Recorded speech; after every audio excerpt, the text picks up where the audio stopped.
Remember how the world was so sure that electric cars were the only future? For years, that was the line.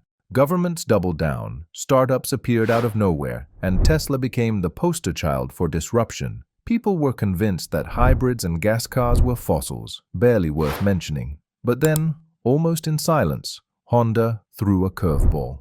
Out of nowhere, they revived a nameplate buried for over 2 decades. And here's the twist. When it came back, it didn't come back as an EV at all. It came back as a hybrid sports coupe, a car designed not to win the spec sheet race, but to challenge the entire storyline. This isn't just a product launch, it's a plot twist in the automotive saga. Because the Honda Prelude, once forgotten, is back. And if you thought nostalgia was all this car had, wait until you hear what's actually inside.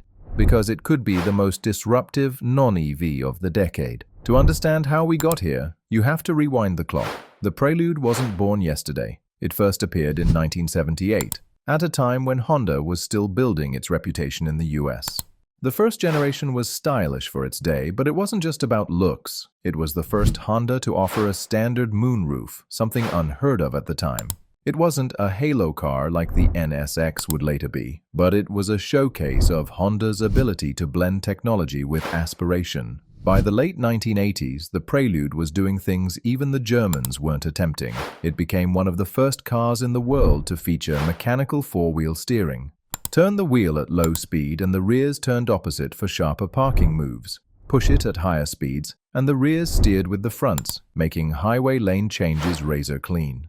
In the 1990s, the Prelude got ATTS, an advanced torque vectoring system in the H model that distributed power between the front wheels to pull you around corners. This wasn't gimmickry. This was Honda flexing its engineering muscles in a segment most people thought was just about looks. The car had real character, low-slung styling, eager engines, the kind of light steering and sharp chassis balance that made people fall in love.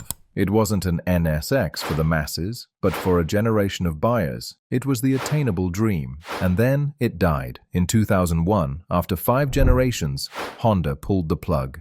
The world was moving toward SUVs and sedans, and the Prelude, despite its cult following, didn't make business sense. The Civic and Accord were selling in droves, the CR-V was climbing the charts, and the Prelude was a niche coupe in a shrinking market. It was gone. For enthusiasts, it felt like a betrayal. How do you kill something so beloved? But Honda wasn't in the business of romance. It was about sales, and the Prelude became a memory.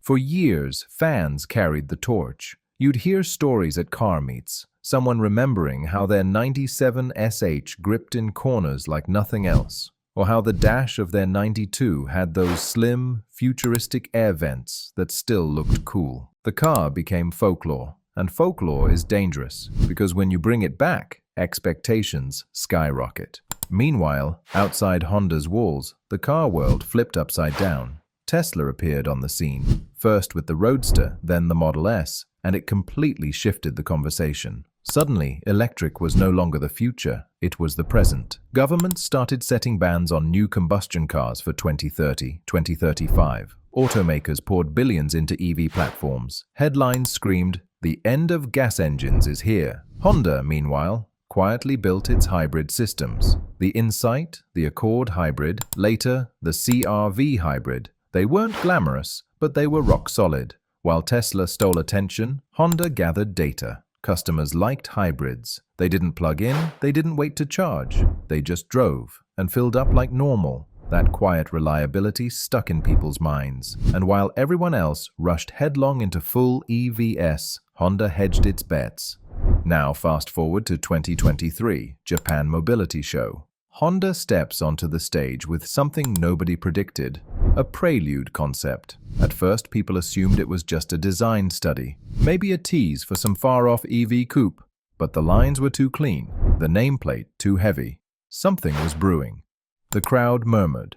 Was Honda really bringing this back? Even the company didn't say much, just that it represented the joy of driving in the electrified era, which, in corporate language, meant one of two things: an EV or something in between.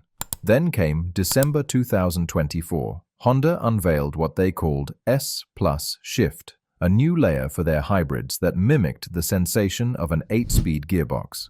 Paddle shifts, engine sound modulation, instrument cluster animations, all synced to make a hybrid feel less like an appliance and more like a driver's car. And that's when people started putting the pieces together. If Honda was reviving the Prelude, it wouldn't be a plug-in EV, it would be hybrid, a curveball when the world least expected it. September 2025. The rumors stop being rumors. Honda officially launches the production Prelude. This isn't a rendering, it's real, hitting Japanese dealerships first at 6,179,800 yen, about $41,000. Deliveries in Japan are capped at just 300 units a month, a deliberate trickle to stir hype. The US market launch is confirmed for fall 2025, Europe in early 2026. And the specs? They're exactly the kind of middle ground numbers that make you raise an eyebrow. A 2.0-liter Atkinson cycle engine paired with Honda's dual-motor e-GEV system. Combined output of about 200 horsepower, 232 pound-feet of torque. 0 to 60 in roughly 7 seconds, and fuel economy of 46 miles per gallon in the city, 41 on the highway. Let that sink in. That's Prius-like efficiency in a coupe designed to recall Honda's golden years. Now, 7 seconds to 60 might not sound like Tesla beating speed. The Model 3 performance will smoke it in 3. But think about this. The Prelude does it while sipping fuel at nearly 50 miles per gallon. The Tesla can't do that, and unlike a Tesla, the Prelude never has to be plugged in. It recharges its small lithium-ion pack with regenerative braking and the engine itself. In other words, you drive it like any car. You fill it up in 5 minutes at any gas station. No charging networks, no waiting, no apps. For a lot of people who live in apartments or in countries with spotty infrastructure, that matters more than shaving off 3 seconds in a sprint. The e-HEV system is clever. Most of the time, the electric motor is doing the actual driving. The gasoline engine either feeds a generator to power that motor, or, at highway speed, locks into direct drive. It's seamless, requiring no thought from the driver. What you get is instant electric torque in the city, smooth, quiet, like an EV, and dependable petrol backup on the highway. It's the best of both worlds. It's not the first time Honda's used it. The Accord and CR-V hybrids use versions of the same system, but in the Prelude, the packaging is different. It's sportier, more performance-tuned, and thanks to the S Plus shift, it feels engaging in ways most hybrids don't. Speaking of S Plus shift, let's talk about the theater of driving this car. Normally, hybrids feel like CVTs. No gears, just an elastic band of power. It's efficient, but it kills fun. Honda knew if they were going to call this thing a Prelude, they had to fix that. So, they built S Plus Shift, 8 simulated ratios, paddle shifters that let you click through them. The motor and engine revs rise and fall as if it were real. The sound is augmented, but not cartoonish. The gauge cluster animates shifts as if cogs are changing. It tricks your senses. You know it's artificial, but it feels good anyway. It's part of the illusion. And honestly, that illusion might be the smartest part of the car. It tells your brain this is still a driver's machine. Of course, no Prelude would be complete without proper handling. That's where Honda borrowed from its halo hatch, the Civic Type-R. Underneath, the Prelude uses a similar dual-axis front strut suspension. Why does that matter? Because hybrids with torque usually tug at the wheel, torque steer. Dual-axis struts tame that, keeping steering precise.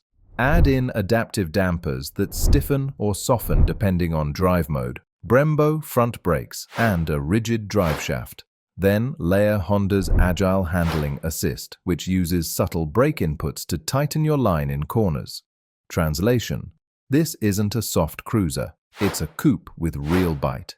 And just to spice things up, Mugen, Honda's in-house tuner, is already developing aero kits, bigger brakes, wheels. The groundwork for a hotter variant is practically baked in. Step inside, and the story continues. The Prelude isn't minimalist like a Tesla. It isn't overloaded either. The dash is clean, low, with a flat-bottom steering wheel. The driver gets a 10.2-inch digital cluster, sharp and customizable. The center hosts a 9-inch Google-built infotainment system, meaning native maps, assistant, Play Store integration, plus wireless CarPlay and Android Auto. An 8-speaker Bose audio system is standard. The seats?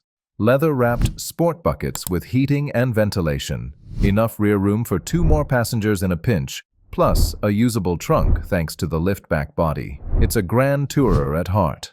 Practical enough for daily life, emotional enough for weekends. Now, put yourself in the shoes of someone shopping today. You could buy a Tesla Model 3. It's fast, tech-laden, and yes, electric. But it's more expensive. Insurance rates are often higher. Repair costs can sting. Charging networks vary wildly by country. Or you could buy the Prelude. Slightly cheaper, as low as $30,000 to $35,000 in US trim if Honda positions it right. 7-second acceleration, plenty fast for normal life. 50 miles per gallon in the city. Fill up anywhere. And reliability that comes with Honda's name. It doesn't wow the spec sheet, but it nails the practical sweet spot. For a lot of people, that's the more compelling story. And here's the bigger picture. Why release this car in 2025? Because the narrative around EVs is wobbling. Tesla's US market share has already slipped into the high 30s, its lowest since 2017. EV adoption is growing, but not at the rocket pace once promised. Charging networks are expanding, but reliability is patchy. J.D. Power surveys show customer frustration, and hybrids? They're booming. Toyota can't keep up with Prius demand. The Accord Hybrid is a bestseller. People are rediscovering that hybrids work. They're cheaper, simpler, easier. Honda sees the writing on the wall, and the Prelude is its exclamation point. Globally, the calculus is even clearer. In the US, hybrids make sense for road trippers and suburban families. In Europe, where regulations push EVs, hybrids still appeal to drivers who want lower emissions without highway charging anxiety. In Japan, the birthplace of hybrid culture, the Prelude carries nostalgia and practicality. In India and Southeast Asia, where charging infrastructure lags, hybrids are the immediate solution. This isn't just a product, it's a strategy to keep Honda relevant everywhere at once. And it works. So, what's left unanswered? Plenty. We don't yet know US curb weight, and that will decide how sharp it feels. Pricing trims are still vague, but Honda is expected to stagger them from affordable base to premium touring, maybe even hinting at a sportier version. Europe's timeline is only early 2026. Honda also confirmed it's developing solid-state batteries. Could a future Prelude adopt them mid-cycle, extending EV-like range without plugs? Maybe. And then there's Mugen, with aero kits already on the table. Could we see a full Prelude Type-R?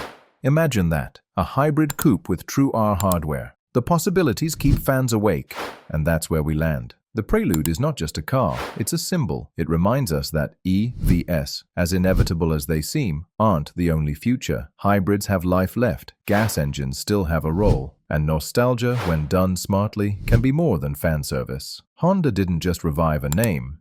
They timed a comeback to exploit EV fatigue, to capture hybrid momentum, and to give fans a reason to believe again. The Prelude isn't perfect. It isn't the fastest, the greenest, or the cheapest, but it is something far more dangerous. It's practical, emotional, and timed perfectly. And that combination can shake an industry. You thought EVs had already won the war, but the Prelude is here to remind us. The battle is just beginning.